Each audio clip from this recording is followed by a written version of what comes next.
All right, you're welcome on yet another interesting edition of Random. How do I know it will be interesting? I can bet it with anything that this is yet another interesting episode of Random.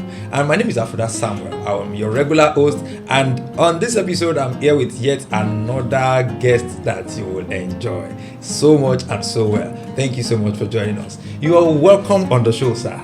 Yes, it's a long time coming, and it's a privilege to be on your show, and it promises to be exciting. Yes, I trust you. Yes, no it is. Moment with you. Yes, it is. Yeah, it's random, so we pick different things randomly, and we talk about the most important thing on this show is your mind. We want to see the world from your own point of view. So I don't know how to introduce you or how to. That's why I didn't bother myself with a lot of introductions, because you are a man of many parts. Yes, that's you are an architect. Yes. You are a social crusader. Yes. You are a sports lover. You are a media person. So how do you describe yourself?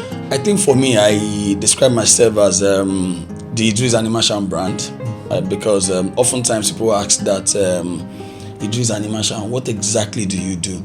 From my background, trained as an architect, raised in a house that supports Shooting Stars Sports Club of Ibadan, Manchester United. So you expect that the passion for football is more or less like inborn. You know, growing up to a father being called Baba Man You, right? That is one side of it. And as somebody who grew up following him to Underbridge Molete to read newspapers, you know, the proximity of Molete Bridge to where Tribune is being published, you understand where the passion for journalism also comes from, right? And because of somebody like me who attended different secondary schools, you can also look at it from that perspective of having a large number of friends who does so many things. So from there, my interest for blogging also comes into play, you know. And social crusade is one key area that, like I always tell people, causes chooses who will champion them. It is not like you just wake up one day and you want to start doing this, but advocacy for me starts from you pick one issue and it get fixed, then you pick another, it get fixed, you pick another, it get fixed, then you figure out that from there you see yourself as somebody who can always continue to champion these causes as long as the results are coming. So I'm a multifaceted individual and all of that. So interesting. Yes. Interesting things rolled up into one. Yes. And of course, the package is lengthy. That's why it's called Longman. Yes. Because what's your height? 6'4". 6'4". Yes. Did you at any time attempt basketball or something like that? At some point in time, I wanted to do basketball, but you know, football is my thing. Football? Yes, football is my thing. I play football, and I support Shooting Stars Sports Club of Ibadan. Shooting Stars Sports Club of Ibadan. Yes. Let's start from that Shooting Stars Sports Club of Ibadan. Shooting Stars has been in the news for over the years. Has always been in the news, and of course, this is Ibadan. Yes. But then you have been doing something special with 3SC Fans TV. Yes. Tell us in the what gave birth to 3SC Fans TV. 3SC Fans TV was happens to be an idea born out of the gap between the media projection of Shooting Stars. We've seen other clubs around the world, how the media works around them, how they're being projected, giving fans their voices and all of that, amplifying the fans' voices, getting to create a platform that allows the fans to be able to say what's on their mind, express themselves and all of that. And because of the fact that Shooting Stars runs more or less like the club itself doesn't really run an open door policy. You just get to have ESCs here and there, and at some point in time you begin to start questioning, even if there is a particular brand or there is a particular conversation you want to have with the club, who do you go and meet? Sometimes you feel like if you do you go and meet the GM, do you go and meet the chairman who happens to be the sole administrator, or do you go to the commissioner who happens to head the ministry, or you go to the office of the governor to discuss some of these things? So over time, as somebody who is a supporter of the club, we've always been having this disparity, this a lack of medium of communications and feedbacks for the club. Then some of us came together that, okay, fine, let us come together, create a platform where fans' voices can be heard from a unified standpoint. So, and it's more or less like we call it a fans TV because we're running online, but offline we gather to celebrate, to support the club. And in the last 1 year, we've created a platform that has gathered over close to about 30,000 organic followers across all our social media platforms. We are on Facebook, on Twitter, on TikTok, on YouTube, and we have followers across board. So if you have a platform that is less than a year and you are having about 30,000 organic followers with about over 1 million insights monthly, then you agree with me that that's a very solid platform, and it's massive. One. Yes, because the love for 3SC itself is organic. It is. It is there. Whether come rain, come sunshine, Shooting Stars will always be there. Is always be Shooting Stars will always be there. Off stars. Now there was a rumor some time ago that a private investor wanted to take over the club or wanted to buy the club. I think that should be like 2-3 years ago. I won't want to mention the name of the person now. That I think maybe he made an offer to the state government and they did not, or something like that. It's for me, it's always going to be a very, very difficult thing for the club, for the state government to think of privatizing Shooting Stars, because for what I know, I can only speak from what I know, is that Shooting Stars as a club is more or less like what I call a PSR, political social responsibility for the government. You know, they make appointments, put people here. At some point in time, you have government coming, setting up a board to manage the club and all of that. But then the fans are there. The fans should own the club. And there are some things that, for me, take it or leave it. This is the very first time I'll be saying this year. Shooting Stars should actually find a way to, the government should actually find a way to commercialize a section of the club. Let's assume that you don't want to sell the club in entirety. You can commercialize a part of the club. Let's say you give the merchandise and all of that to a private investors to own. You can decide that gate takings and stadium management, you want to give it to a private investor to own, or you want to, there are ways of going about it. You can always like partner, but currently Shooting Stars don't even have a front church sponsor as I speak. And this is something that should be fetching Shooting Stars up to about 100 million naira per season. That's the least. That's what, for me, if I want to put money in Shooting Stars now, I will tell you that the front shirt sponsorship alone should be valued at nothing less than 100 million. But the truth of it is that, how do you get value for the 100 million naira investment? Does the structure at the club, does the club at this point in time have a structure in place that helps you optimize and give value for that investment? So that is where 3SC Fans TV now comes in. We have the largest organic registered fan base currently as far as City is concerned, with over 30,000 organic followers. The club itself, ask anybody at the club currently that what are the numbers. Then you discover that they will have to go and start looking for how do we get the numbers and all of that. So as a club, you expect that by now the numbers are very, very important for you, that you should note them, you should have them handy. Because we watch all these foreign league, I see all these European league, even English leagues, not Premier League now. I'm talking about Division 2, Division 3. They still have die-hard fans with their merchandise and everything. You see the stadium full at all times. Exactly. Too long, the chatting Athletic, but they keep, I'll be Bolton Wanderers. Yes, and they will still be there. And when they get promoted to the Premier League, it's a massive celebration for them, even though they may go back to relegation. But at least they are always loyal and faithful. And I think 3SC has that same kind of faithful, loyal supporters. The day you are born in the southwest Nigeria, you are first and foremost a Shooting Star supporter. The day you are born, the day any child is given birth to in southwest Nigeria, quote and unquote, you are first and foremost a Shooting Star supporter. So now let's narrow it down to your state. The day you are born a child in this state, you are first and foremost a Shooting Star supporter. You may not grow up and decide to follow. You might not grow up and decide that you want to follow, or you might even say that you want to start supporting Crown FC of Ogbomoso or Igbajo United in Osun State, or you want to support Osun United. First and foremost, you are first and foremost a Shooting Star supporter. So the organic fans, because it's the biggest club in the whole of the country. 5 FA Cup, 5 league titles, 3 FA Cup, 1 time West African champion, 1 time African champion. The numbers are there. So it's not just any club. So for us, you see an average person seeing you on this also come to Adamasingba. There is nowhere in the entire southern Nigeria that can put the kind of crowd we put at Adamasingba week in, week out. So when you have a club that has a record attendance of averaging at the very least per game, put it on an average, we do about 7,500 fans per game. So go to Insurance of Benin, go to Benin, you won't see that crowd.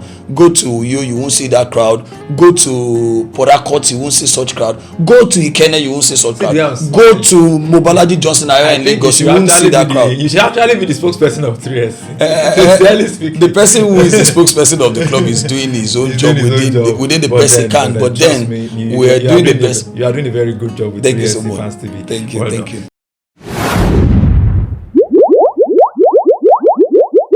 So, I've had so many people describe you in so many ways when it comes to your relationship with the political class. Okay. In a sentence, or let me say in one word, how will you describe your relationship with politicians in your state? In one word, fencist. Fencist. Okay. Can you please? Yes. What I mean by fencist is neither here nor there. Okay. So more or less like somebody who is sitting on the fence. And I have my reasons because we run a political party or a political ideology that does not have character. Character in the sense that you see this person here and you see this person there. Different political parties. How do you go about it? For me, I support candidates, not political parties, because the political parties lack a particular character, set of values and ideologies that you can pin them to. You know, in the Western world, take United States of America for instance, you have the Democrats, you have the Republicans. They both have their ways. You have the ones that are always eager to go to war. You have the ones that are not eager to go to war. You have the ones that support gay marriages. You have the ones that doesn't support gay marriage. So it's always about ideology and character. But here in Nigeria, you see somebody in a particular political party this time around, and you see that person between the space of a year or two cross to the other party. So people have been moving around. Once they don't give the person ticket here. And in fact, you are going to see a whole lot of that in the next 1 year, because we already, for the very first time in the history of our dear country, you are seeing another election cycle less than 2 years into a current administration. Election is like 2 years away, and we're already talking about 2027 now. Is it that they have deleted 2026? Because yes, nobody's talking about 2026. Nobody's even talking about the rest of 2025. 2027. You think 2012 is just tomorrow? Because exactly. they are the way they are scheming, planning, and strategizing is just. It is more about themselves for me. For now, if in the last election I have candidates across different political parties, at the assembly level, I was rooting and championing the cause for one of our very good friends, Honorable Akinshete Olakunle of the SDP at the time, and happens to be the DG of his campaign. Now, at the Federal House of Representative level, I had my wonderful Egbon, one of the best you ever have at that level, Honorable Dapo Lam Adesina of the APC.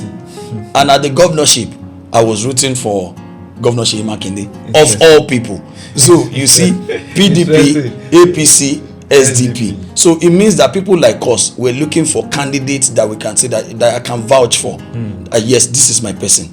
And as God will have it, it might still repeat itself until I decide to join a political party, because that is actually imminent at this moment. It's very, very imminent. You have to. You can't remain on the fence forever. No, you cannot. You can't remain on the fence forever. But you can't remain a critic forever. If you really want the kind of change you are yearning for, that you are advocating for, you really, really will have to be part of that change. As a social crusader, that's the way I like to describe people. Someone like you. Tell me one of the best moment that you feel like, yes, I was born to do this. I did this, and I'm so proud of myself. This particular story, this particular issue, I picked it up, and I'm able to fix it, and I'm so proud of myself. Do you have? I know you have many. Just tell us one. There are so many of them, and the one that is so interesting for me was the one that got me arrested by the DSS. Interesting. It was an interesting moment of my life. I was just sitting at Mala somewhere in Bodija, and I got a call that that somebody called me from the UK that I've been arrested by the DSS, and I'm like, arrested by the DSS, and you are calling me? Send me the link. All of a sudden, Sahara reporter already picked it that I was Sheyi Makinde's #1 critic has been invited by the DSS. Actually, they called the day before that I should report the following day, and I was already telling some of my friends that, man, I don't know what these guys have got on me, but trust me, they've got nothing on me. So, but it's interestingly, when I walked in, the conversation were ongoing, and I was asked if by chance I know who could possibly have petitioned them to possibly invite me, and I said yes, and they said who, and by the time I mentioned the name, they were so shocked and surprised.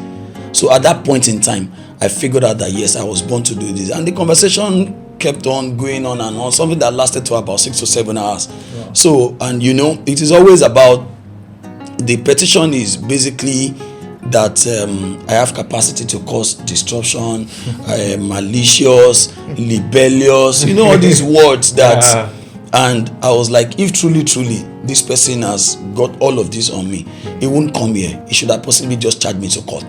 But unfortunately, it is out there that I have my facts and figures, I have my evidences, and if you've walked up to that level of getting those evidences, then it was enough for me to just walk out of the DSS untouched, unflinched, unbattered, nothing, and we became friends ever since then. So at that point in time, I felt like yes, I was born to do this, because for you to be a social crusader, people should be able to identify with you as somebody who is articulate, meticulous, and they should be able to trace you to the fact that yes, this guy has got his facts right. So for me, before I can go all out to pick on any issue, I must have done my diggings. The agency I was investigating, I've been investigating that agency for the past 4 years. So imagine dedicating 4 years of your life to investigating just one agency. Imagine the amount of work that you expect the DSS and all these people that does forensic.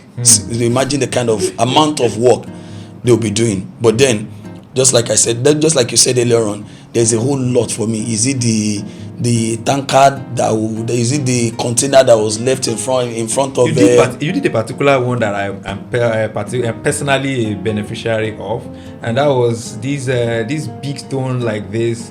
That should be around Challenge. Yes. Because that time I was staying around the Rita. So I drive past that place almost every day, and I was like, hey, this thing will cause accidents. Yes. This thing will cause that. Yes. So yes. There I saw it on your page. I said, finally.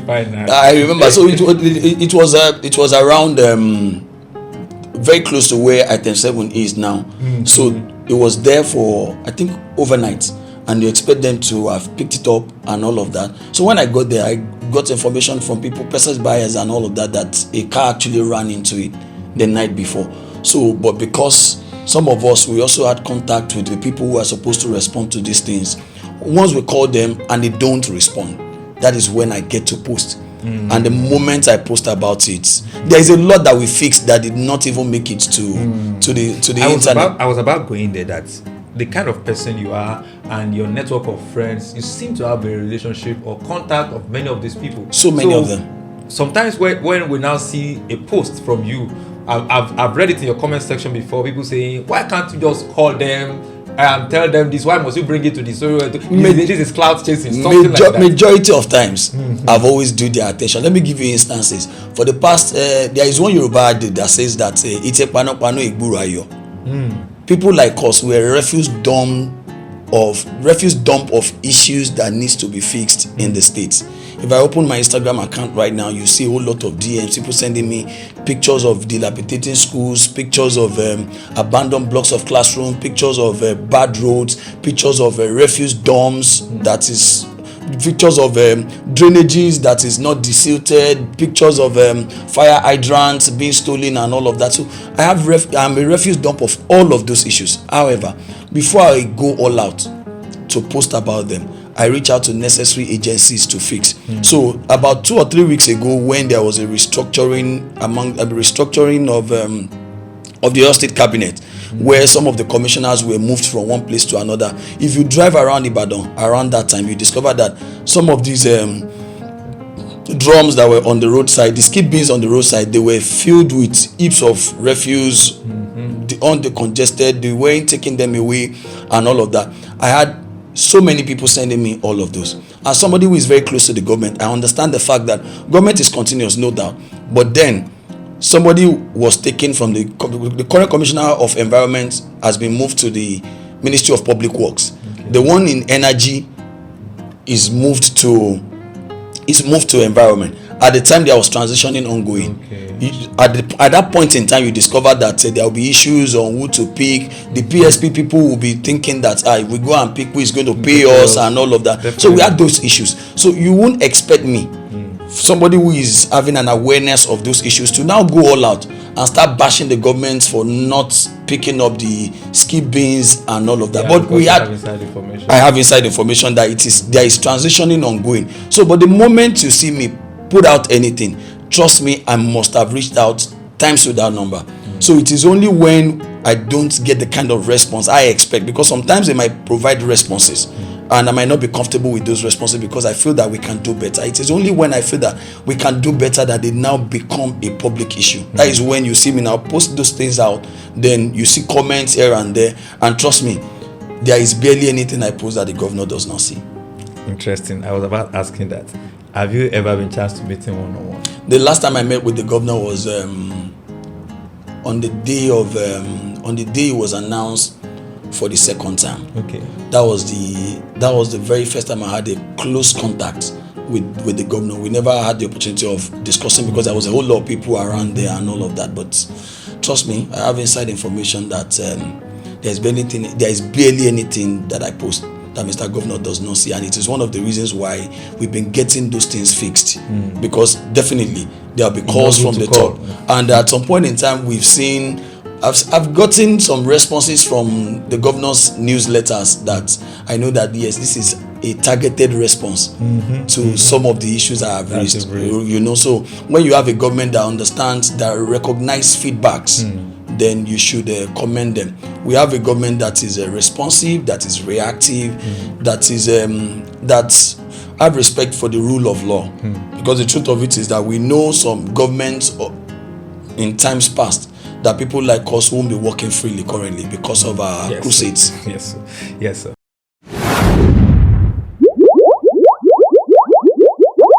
Okay, now moving forward is random, so we're picking so many things randomly now.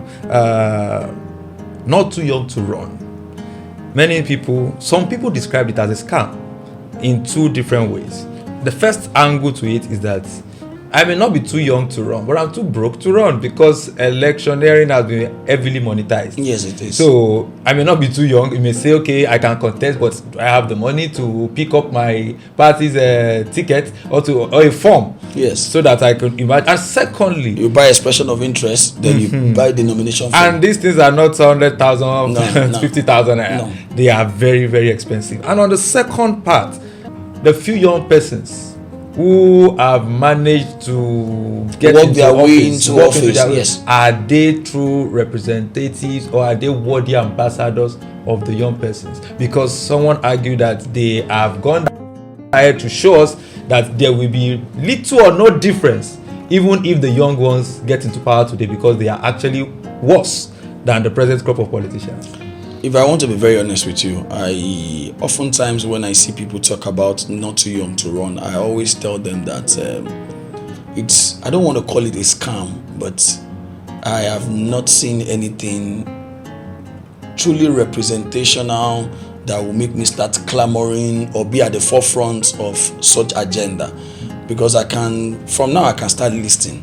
I can start mentioning names, start listing them, and try to tell you that despite the fact that they are young persons in government, what have they been able to do that is different? In fact, I can tell you that majority of them are worse than the people that we're trying to take over from. You know, oftentimes I tell people that the moment you cross to the other side of the table, that is when the reality will dawn on you. You will suddenly become what you've once criticized. A whole lot of them suddenly became what we all once criticized. And for some of us, we've had offers to be part of government. But studying the terrain, seeing what some of our friends have been able to do, you discover that you barely make any impact. because of the way some of these things are being run. Go to some state government, you discover that even the commissioner cannot even sign a contract of 1 million out. That's to pass through the governor. So as a local government chairman or as an appointee of the government, what can you even do? So the governor is the number one job. The governors are bigger than any other thing as far as the country is concerned. So if you are not the governor, you are nothing. So at some point in time, you want to eat some of these guys for not performing. By the time you sit down and reflect, you discover that what can they even do? What can an ordinary SA do? SA is like an award. It's like you are giving me an award at Primus. That is what SA to the governor looks like in some states. In fact, even in your state, what can an SA do? If they say that I'm an SA to the governor, if you see any SA to the governor performing, he's leveraging on his network of friends, and that is why you want to advocate for young people to be in government. But unfortunately, majority of them are just there taking their salaries, doing nothing. So it is two ways. For majority of them who are there, they are not seeing themselves as a representation of our generation.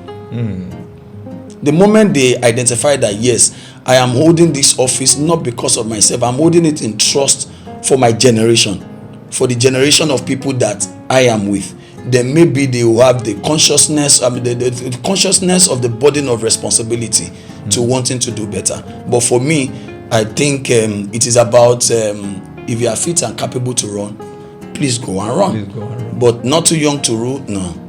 They shouldn't bring. That one should not come at all. It should not. You cannot. Don't come and scam me with I'm young persons like you. If it is about you are a young person like me, we should be having anybody who is above 42 should not be thinking of running for governor of your state. Wow. That is where the template should even be. You have the likes of for me, I always say it. If you don't have the likes of them Fauzi, them Akin Alabi, Shina Pella, Biola Adioye, Adeyemi, who are within the bracket of 38 to 45 at the forefront of wanting to be governor of Oyo State. I don't know when you want to have them Dapolam, then Said Akadefi Jabi, and all of that. So when you look at people within that 35 to 45, they are in their prime years, years where they can run, where they can meet people, where they can explore their connections and all of that. So if you have all of those people and they are not running for governor now, I don't know when you want them to run. But then the question is, can they even afford to run?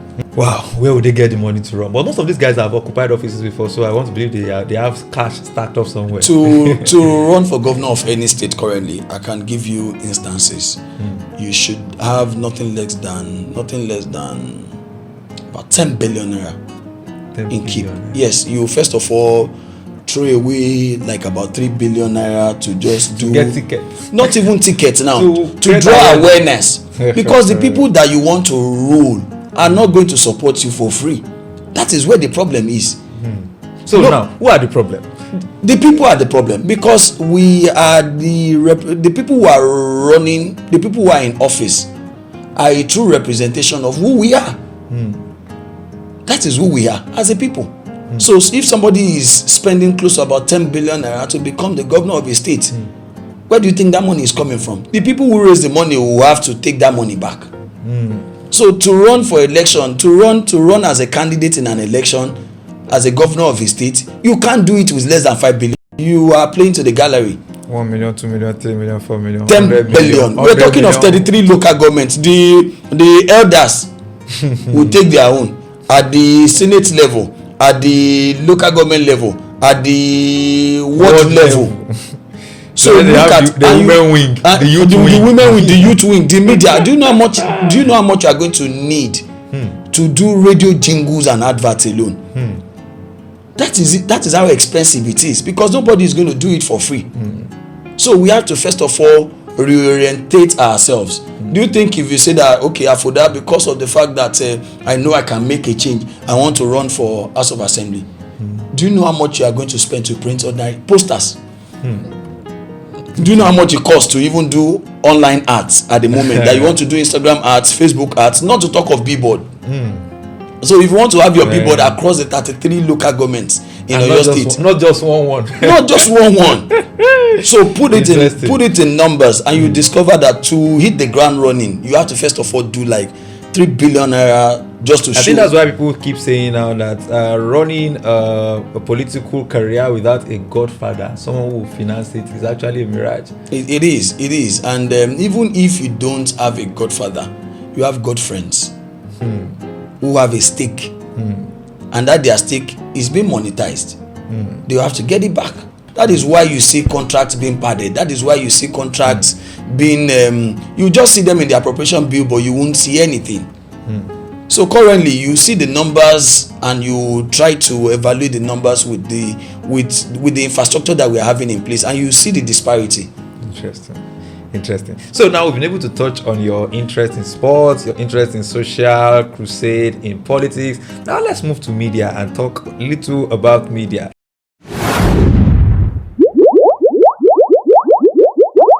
The media space in Oyo State at the moment, I'm not talking of broadcast media now, because media generally. How do you think it is serving its best purpose? No.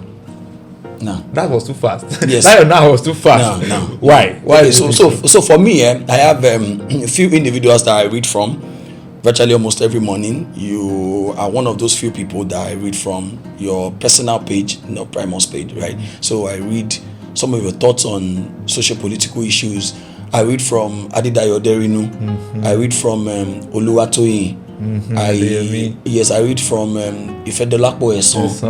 So sometimes Popo Lazan. Sometimes, why I say sometimes is some of his if it is on a general issue, you see the tones are always fair, but once it becomes political, you see that touch of aligning with the party there. But for some of the people that I've mentioned, my interest is, what are they advocating for? Change, societal values, right? But if you read from some of our friends, you be surprised. Well, I'm not surprised about their interest anyway. It's just that every one of us cannot be Idris Animasaun. Everybody cannot be Afuda. Everybody cannot be advocating for change.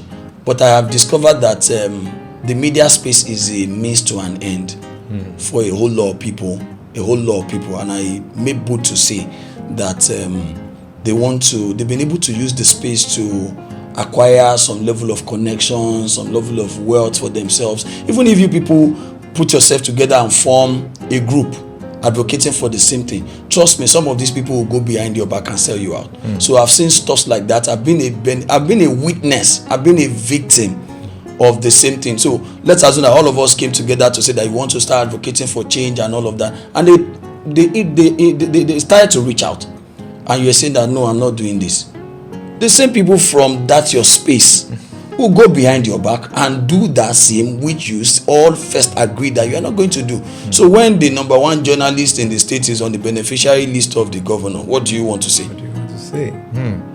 That's a very key one and a very strong one. Yeah, it is. We can't say there is one Yoruba adage that says we be akube. So when oftentimes we've seen media men on the beneficiary list of top government functionaries, that is there. But when you make these things public, when they become a public material, you feel disappointed that stuff like this should not make it to the public. And the moment they become a public material, you have people who want to be like them, who feel that yes, if they are rubbing the backs of the government will rub their backs again, then we're running away from what the ethics of journalism is even all about.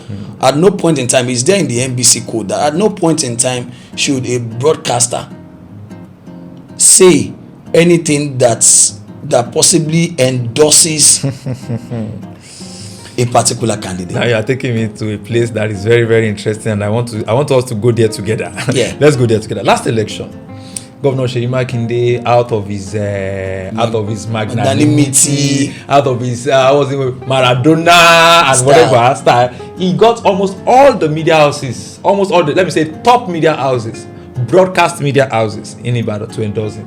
Yes. One way or the other. He got all of them to endorse him, from number 1 to number 2 to number 3. I'll try not to mention names. But then I just have two. I just have two. One of our biggest influences or bosses, let me say, in the industry that everybody respects, Edmond Obilo. He did something for Seyi Makinde that was my guy. Who's your guy? And it was heavily criticized in some quarters that this is direct endorsement. Yes, it is. Endorsement.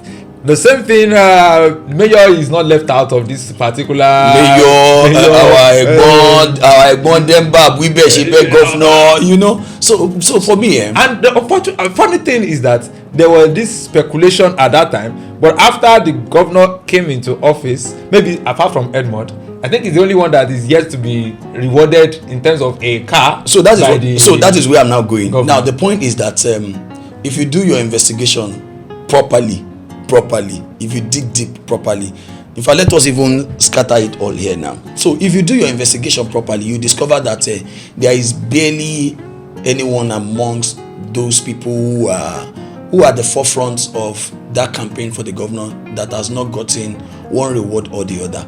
Now, in the case of Edmond,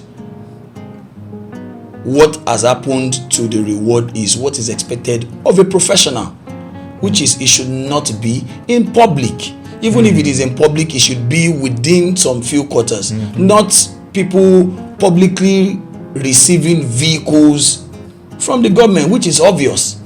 Then that is more or less like a reward for a job that is done, right? And it is against the ethics of the profession. But then they are trying to institutionalize it now that an average person, next election now, a whole lot of people are going to many fight. Many journalists are positioning themselves already that is exactly what they're doing. Me too, I must get a a car. Yes, I must get a car. I've seen a whole lot of people who have gone above board to endorse the government. In fact, they will come lashing at you if you ever go online. Somebody like me, I've been a object of cyberbullying at some point in time. I've been a victim of cyberbullying. I've been a victim of a whole lot of cyber attacks, threats on the phone, and all of that. For us, just not criticizing, but advocating for the truth. Let us look at these issues together and let us find a solution around it. But then, for me, we've got choices to make.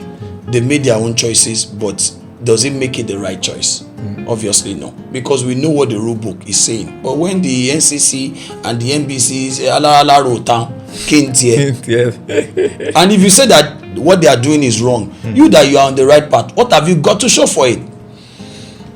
Now that's the biggest part of it. That's the biggest challenge, because if you are saying that, take for instance, a whole lot of our friends have leveraged on some of the issues that we put out there, copy our posts, go behind our backs to go and show them and see what this boy is doing, and they are seeing them as the good guys, the watchdogs for them, and they are getting rewards for it. But we are trying to ensure that the proper thing is done, sensitization, advocacy, let us do this, let us do that, championing some of these causes. What have we got to show for it? We should just give thanks to God that some of us are professional, that we have a professional background, that we have a professional training. Imagine if all I've got is media. They've seen us, we've been condemned to be seen as opposition just for advocacy. And we're not. This is the closest I've ever been to any governor of the state, is this Seyi Makinde government. I know a whole lot of people in this government that I should be on their beneficiary list, but we sit down in the evening, discuss socio-political issues, and we move on. I think you need to be studied for that. How you're able to maintain cordial relationship with most of these government appointees, despite the fact that you don't hold back when you need to put. It is the mentality of the people that I have as friends. You know, we have them. I have them in numbers in government that does not see it from the angle that their followers are seeing it from. They see it as a feedback. They see that as feedback, and some of them will call me late in the evening that Idris, can we talk? Then we sit down in some quiet area, we discuss issues that your wala is too much, you should have called me. I have called you so many times, Egbon. Egbon, I've called you so many times, you did not respond. See, I posted it, you did not respond. I sent you, check your WhatsApp, I sent it before going out, but you did not respond. It is when you did not respond that I have to make it a public material. After all, you are not feeding me. and government comes and goes. You are here for 4 years. The 4 years is already down the corner. So a whole lot of people are going to retire with this administration. Some of them will continue, even if there is change in government, even if there is change in party. Some people have been able to distinguish themselves to be capable of handling whatever the government is entrusting them to do. But for some of us, like I said, if I don't have a background in architecture, that I have projects and contracts, and that other sources of income, and I have other sources of income, you might have been compared to a mediocre at that. No, I have 2 more things to touch, and then that will be all for today.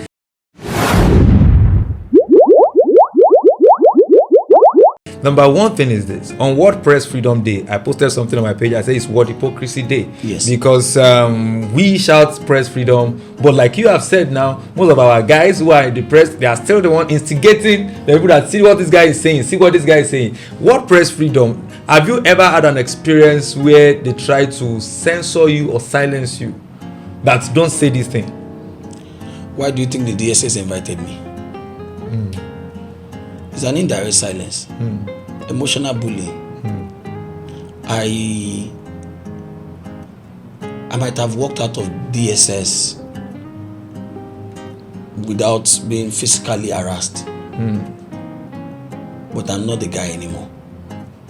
I'm not that guy anymore. Because I'm imagining your wife, sister, brother say, kí ni problem with you náà, kí ló ń wá kiri? Why can't you just calm down? Why can't you just And that thing, no matter how strong you think you are, yes, it has an effect on you. Because next time you feel like, sometimes I had to double check things that I post freely, not because they are not facts, but because of the damage it will do to other people. And when you put out these things, they know it is fact, they know it is right.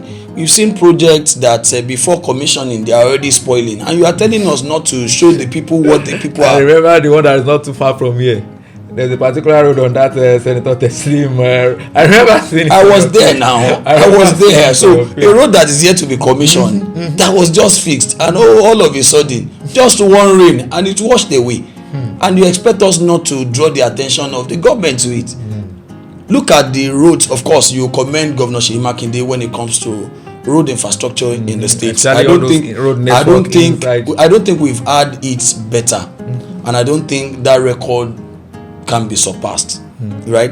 But then, my major concern right now is the quality of the roads that we're doing. Of course, people are counting in kilometers, how many kilometers the government have been able to do and all of that. But nobody is asking question about the quality or the lifespan of what is being done. And if you start to ask questions now, somebody who is a commissioner for works and public infrastructure, his aids and all of that, his media aids, yes, yes, so that's why I say sometimes it's just a matter of hypocrisy, because our own people are the ones who are now instigating what these guys said. So they will now come together and say, come and see what Idris has started again.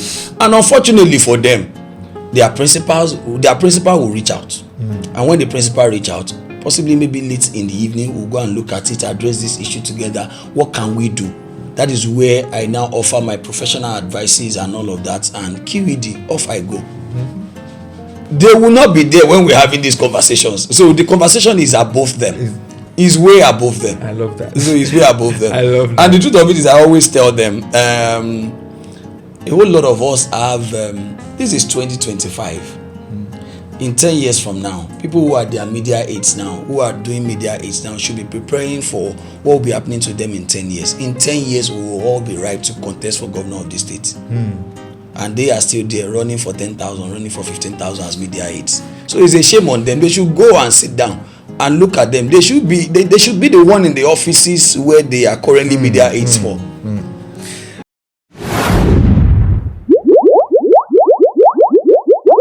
Okay, on a final note, media. Okay, I've gotten your thought on media. Media and entertainment, they are closely related. Yes, closely related, yes. Of course, football too is a part of entertainment. Yes, and you're passionate about football, about media. Let's talk about briefly the entertainment space in Oyo State. Let's start from the capital. Of course, because whatever happens to the head flows down to other parts. Yes. what do you make of the entertainment scene in Ibadan is almost non-existent?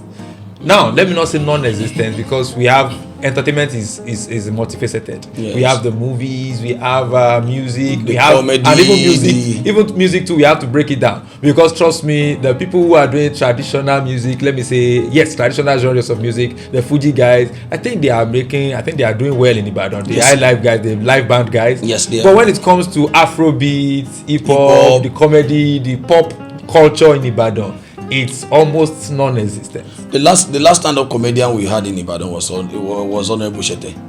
Before he resigned to politics, or before he ventured into politics. That's the last stand-up comedian we have in Ibadan. It's the last. And what do we have again? Nobody. Remote from stand-up comedy to skit making. That's where the money is. And the moment, see, this is a city where you have the opportunity to hone your craft. But the moment you hone that craft, trust me, your market is not here. If you want to break So are we like an academy now? Yes, Ibadan is more or less like an academy of Talent talent. Talent academy. Because But how many talents have we even produced in the last Now, I understand that point of view that Ibadan, because of the proximity with Lagos and of course the dominant nature of Lagos. But then, how many talents can we point at? At least I remember that few years back, we can mention pop. What's it called now? So many Afrobeat guys that are popping and topping and having their own shows here in Ibadan, but nobody. You have to give credit to a particular individual who has chosen not to rest on her house and continue to do music, churn out music back to back. For me, I call her legendary. You know, when you see the tenacity and the level of hard work of somebody like Shade Black. I saw a billboard on Ring Road where I was like, wow. When I saw the billboard, I felt so proud that at least this is somebody from my city. Omo Yami Lele, man. You know, so you have to give it up for somebody like that. But then, what's the private sector? What are they doing to support indigenous talents? What are they doing to support the people who has this craft and all of that? What is government also doing? I remember about 2 or 3 weeks ago, the governor of the state was at an event at Bankilula's opening, and I saw some MCs. I saw some people that you consider to be up the ladder when it comes to music, when it comes to entertainment generally, as far as the state is concerned. And the only thing that I was asking myself is that for years they've been advocating that they are always being sidelined when there are state functions, that they don't get to invite them to be lead MC, lead this, lead that. But right there you have the governor of the state right in front of you. What are you saying to him? What are you saying to him? You have just only one opportunity, one shot at the governor. Governor, tó bá di December ẹ má tún lọ pa àwọn èèyàn lẹ́kọ̀ọ́, àwa náà wà bí ẹ ti rí iṣẹ́ tá a lè ṣe o. Whether you are going to say it jokingly, whether you are going to, you don't have to go confrontational. There are ways of saying these things. But you people are there now, dancing with the governor. So you had just one opportunity. Times without number, I've written articles about why they are being sidelined. I've written articles about it, and I remember that one of my articles led to the separation of Ministry of Information from Ministry of, we used to have Ministry of Information, Culture and Tourism. The last article I wrote led to that creation of Ministry of Culture and Tourism, and you agree with me, what we had in that Ministry of Culture and Tourism now is far better than what we used to have back in the days. Now you see them active on social media, festivals back to back. For the very first time in recent years, we had one of the best Egungun festival, I think about a month ago, which was well documented. I feel that they can do better. A whole lot of us will need to also come on board to come and collaborate with the government. I want to personally give a shout out to the Commissioner for Culture and Tourism, by Dr. Wasiu Olatobosun, for a job well done. For us, there are still rooms for improvement, but then trust me, he's been reaching out to individual creators. At least for now, you see some of these events. You see Ola Jax with him. You see Ayo Adams with him. You see the likes of Password shooting content for some government agencies and all of that. So that is more or less like bringing the people that we know with this craft, bringing them on board. If some of these things is being extended to other ministries, then that will be so good for us. I said I had two, but unfortunately I now have another two. Yes, that's now the first part is this. It's quite more like an antithesis for Ibadan to have a buzzing nightlife. The nightlife industry in Ibadan has significantly improved over the years. Yes. So, how come the nightlife industry is buzzing and it is not affecting the entertainment, the music, the comedy, I think hype men too. I think they are doing well now. The hype men are doing so well. You see the likes of Diego the Vibe Machine. You see Twinkle. You see quite a lot of them. You know, Gorilla is one of the best boys, exactly. And all of that. So what? See, okay, I think that should not be a question. That should just be a general wonderment. Now, finally, I'm so sure of this final.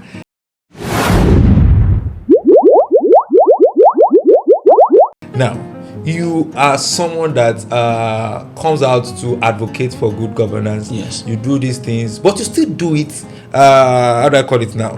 Tactically. Yes, tactically. There are some national figures, people that are doing it nationally, that they believe for them to be heard, they have to be what's it called now? They have to be radical. Let me put it that way. I'm talking of somebody like Debo Macaroni. Macaroni has consistently gone head to head with the governor and his aides. So when you see somebody like Debo Macaroni, he believes that for him to be heard, he had to be rude or disrespectful. Let me put it that way. Radical, exactly. The same thing for someone like VDM. They believe that they don't need to be accountable. They don't need to. That's how to be heard. But you have been able to have a good measure of success with your own advocacy, not using these styles. Yes. So how do you reconcile that? I think I started out like them. And also you have facts. Yes. Sometimes they, especially very dark man, sometimes does.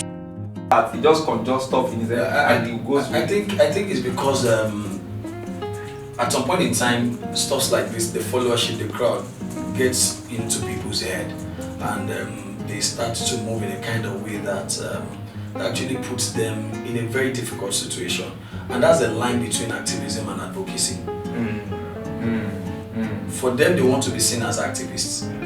For me, I don't like it being presented or being called an activist.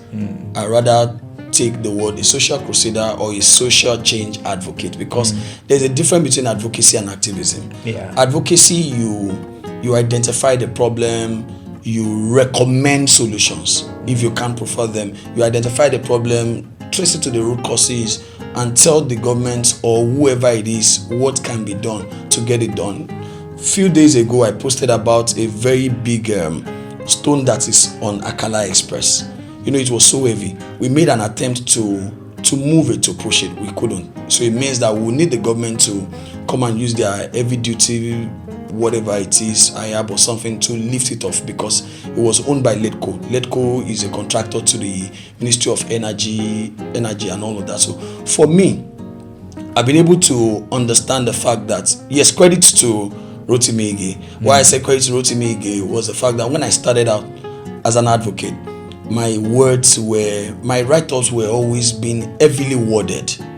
And when I send it for publication, Rotimi Ige will send it back that, Longman, these are confrontational, these are heavily worded, it won't go for print. Print media will not take this from you.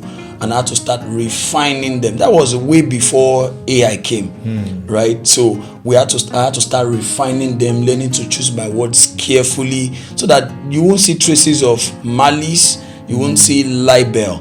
So the moment you are conscious of those two, knowing the fact that you can be charged to court for your articles, then I have to understand that first, get your facts right, choose your words right. The moment you're able to do any of those two, and you ensure that you are not going confrontational with anybody, then people will listen to you, people will want to read from you, and by the time they start to follow you, they start to see that you don't have those things, you are not trying to use them for cheap gains or cheap popularity and all of that. I don't get to post every now and then. Sometimes I might not even post for weeks. And you don't jump on every issue. I don't jump on issues. I have so many issues I can count off that I don't have an opinion on. Yabo Ojo did this, I don't have an opinion about it. This one did this, I don't have an opinion. And you should not have opinion on everything. Currently they are talking about Tunde, the chess guy. I don't have an opinion. If he likes, he should go and see the president. If the president calls me today, he's the president of my country. I won't go and see my president, even if I disagree with him. The fact that the president has chosen to identify with you, with your craft, with what you are doing, I won't jump to people saying that it is wrong. So you think if the president of the Federal Republic of Nigeria chooses to give me a national award today or a national honor, you think I will not take it? Even if you disagree, even if you disagree with this person. In the last election, I voted for President Bola Ahmed Tinubu, but I never at any point in time campaigned for him, because campaigning for President Bola Ahmed Tinubu is against some of the ideologies that I believed in. But then, who else is better than this guy at the time? So you can choose to work with people in silence and not go all about advocating for them if you know that it is against some of the ethics of what you. So for me, I just feel that I've been able to carve a niche for myself, that this is a particular style I want to adopt. And you define your rules of engagement. This is how I do my thing. I have defined my rules of engagement. My style is, everybody knows, once you see open letter, people know that yes, there is a problem. So, and most of my letters, advocacies, letters to the governor are clearly on certain issues. I won't bring 3 issues together. No, this particular one, let us fix it. This particular one, let us fix it. Few weeks into the National Sport Festival, I wrote a letter to the governor saying that there is no way we can make it to the top 6. We never made it to the top 6. We moved from 6th to 4th to 7th. So, and these are issues that we've identified a long time ago. So we've identified the issues. We also prefer solutions, and if they choose not to implement those solutions, then the problems will continue to persist, and there is nothing we can do about it. So my style is advocacy, not activism. Not we no go green, not going confrontational with the government. Now, for some people who have been able to carve a niche for themselves in that manner, the likes of Debo, the likes of Debo, the likes of Randy Bitters, the likes of Omoyele, Showore, and the likes, they are all advocating for the same thing in the way they know how to do it, which is activism. Thank you so much for being a part of this show. Yes. Thank you so much for coming around on Random. I so much believe we have randomized a lot of things. And of course, in the coming days, we'll be seeing them. Thank you so much. Thank you so much, Mr. Idris Animasaun. It's a pleasure. Better known as Longman. Yes, thank you. It's a pleasure to be on the show. Thank you so much. So that's the wrap for this particular episode. Don't forget to subscribe to the channel in case you are yet to subscribe, comment, and share. Thank you so much. God bless you. After that, Samuel is still on. See you next time. Bye bye.